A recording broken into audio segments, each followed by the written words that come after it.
Good morning. This is my fourth video of the six that I am to make, and the subject of the six videos is on the screen. Now in this video I will discuss as to how China is today in a position to change the status quo of Kashmir. So this is really in two parts. The first part is to explain as to when China took the responsibility of the Kashmir issue, and the second is to speak of what is likely to happen after Operation Synindur. So let me start with the first one. Things started on the 5th of August 2019 when India revoked 370 and 35A from Jammu and Kashmir. The next day, on 6th August 2019, Union Home Minister Amit Shah declared that the state of Jammu and Kashmir will now be two union territories, and Pakistan occupied Kashmir will be shown as part of the Union Territory of Jammu and Kashmir, and Akshay Chin will become part of the Ladakh Union Territory, and the maps were made accordingly. Now on 6th itself, China gave a very firm response and rejected this idea of Union Territory of Ladakh with Akshay Chin in it.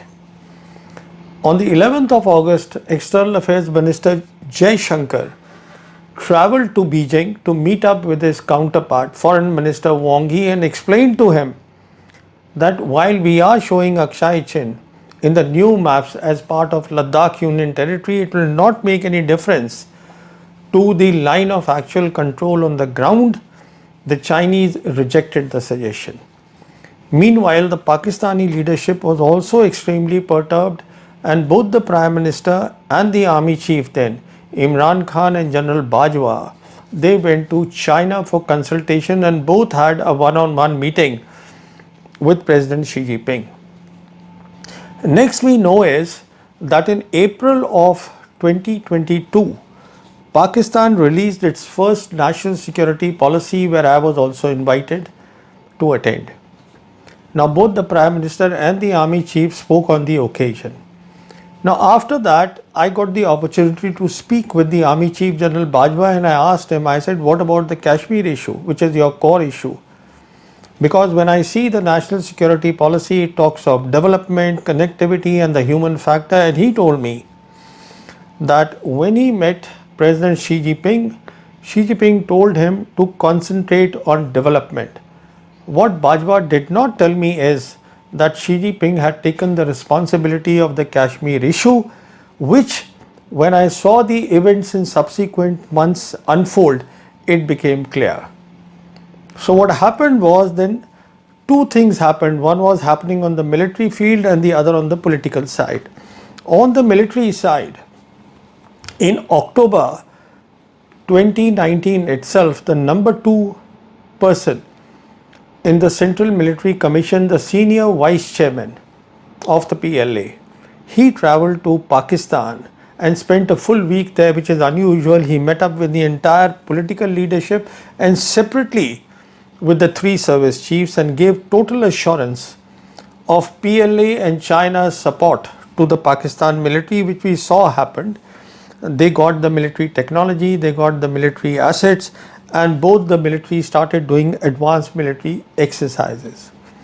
By 2021, news came that senior Pakistani officers, they were embedded in PLA's Xinjiang military division responsible for Ladakh, and the Western Theatre Command responsible for Tibet. And most important, they were embedded in the Joint Staff Department, the highest operational headquarters of the PLA, responsible for conventional war and nuclear war planning. This showed that what India did on 5th August 2019, what implications it had. It really brought these two countries openly in a tight embrace. So this is one part of the thing. The second part is that on the political side, President Xi Jinping, he visited India for the second informal summit with Prime Minister Modi in October 2019. This was held in Mahabalipuram in Chennai. And the Indian officials told the media that the two leaders discussed trade. Now you don't expect Xi Jinping to come here just to discuss trade. That any official could have done. Obviously there was much more that he discussed, and that we got to know when Foreign Minister Wang Yi, who was part of the discussion, part of the second informal summit, on the way back he spoke to the media, and that got reported in the Hindu newspaper that Xi Jinping had given a very important message to Prime Minister Modi, and that was that there was a need for peace in South Asia, and for that a triangular relationship, a peace relationship was necessary. A relationship of peace between India, China and Pakistan. This is the first time at the senior most level of China the president had spoken about a triangular peace relationship. Now obviously he would have then in this said that as far as India-China is concerned, India needs to reconsider its decision of showing Akshay Chin in the new maps of Ladakh Union Territory, and he would have also said that for peace between India and Pakistan there is a need for the two sides to bilaterally discuss the Kashmir issue, and obviously all this was rejected by the Modi government. Now as far as China was concerned, next we know what they did. In April of 2020, the PLA made deep incursions into East Ladakh, came to occupy Indian territory, and today they are at most places in East Ladakh close to their November 1959 line. Now the only pending issue was the Kashmir issue, for which Xi Jinping had committed but nothing had happened so far.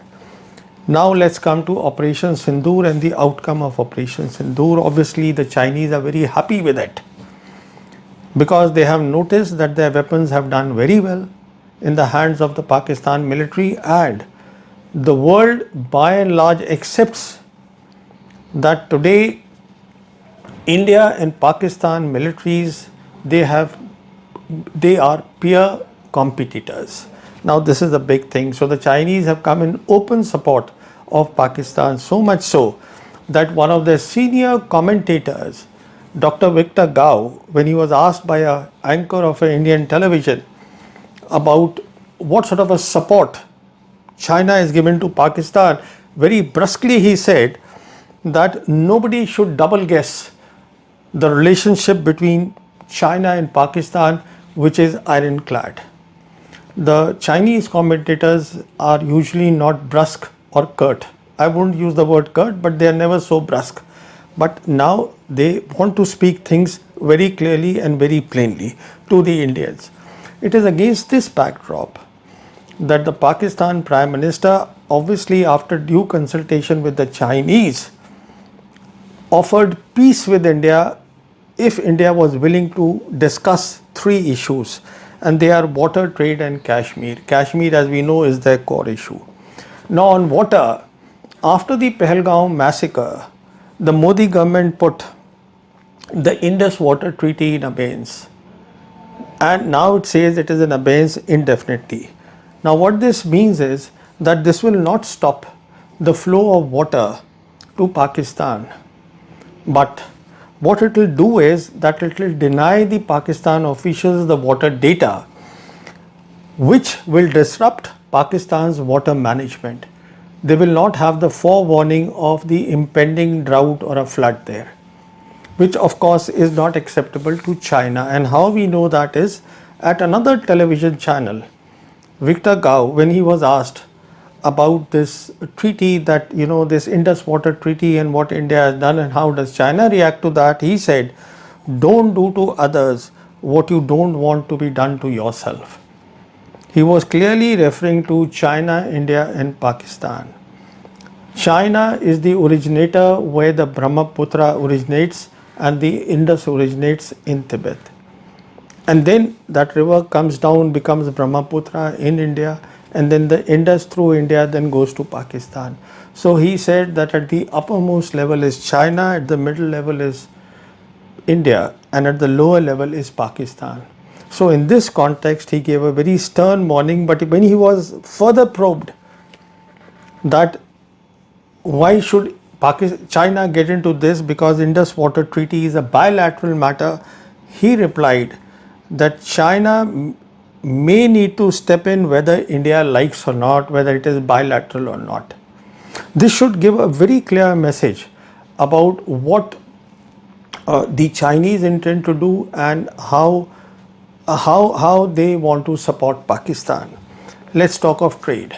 We know that again after Pahalgam, the trade between India and Pakistan has been completely stopped, even the third party trade, third country trade. Now, as far as bilateral trade between India and China is concerned, that is not officially stopped, but all efforts are being made by the Indian side to ensure that the Chinese imports are minimal into India, but obviously they have not been successful. Because when you see the figures of 2024-2025, the imports from China into India stand at $113 billion. And this includes electronics, the chemicals for pharmaceutical, electric batteries, solar panels, machinery, basically all the industrial items are there. And as far as the exports from India to China are concerned, they are a measly $14 billion, essentially the iron ore. In fact, the Indian government, this production linked incentive scheme, which is really about Atmanirbharta, but in a way it is meant to stop the Chinese products coming into India, has not been successful because India still does not have a domestic supply chain which is well developed. So a lot of material are still coming from the Chinese supply chain. So the point to make here is that if we listen to Victor Gao and his point on the water, nothing stops China from ending all trade with India, because in any case the Chinese are now convinced that India does not want to normalize relations with China. And as I said in my last video, China has now become a dominant player in South Asia. Now let's come to the Kashmir issue, the core issue of Pakistan.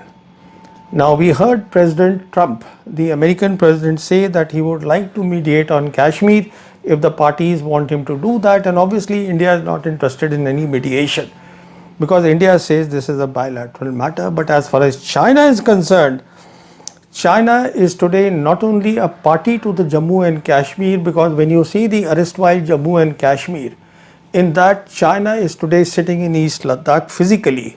As I said, Xi Jinping has also taken the responsibility for the Kashmir dispute. Kashmir issue, talks on the Kashmir issue. So what does it mean? It actually means, when you put everything together, that there is pause in Operation Synindur. And as I said in my last video, given the way the Chinese are supporting Pakistan, in about 12 months they'll have the capability for a hot war. And considering the sharp response of Victor Gao on the water issue, he may not have spoken so sharply on Kashmir today, but 12 months is a very long time in geopolitics when it is in a total flux.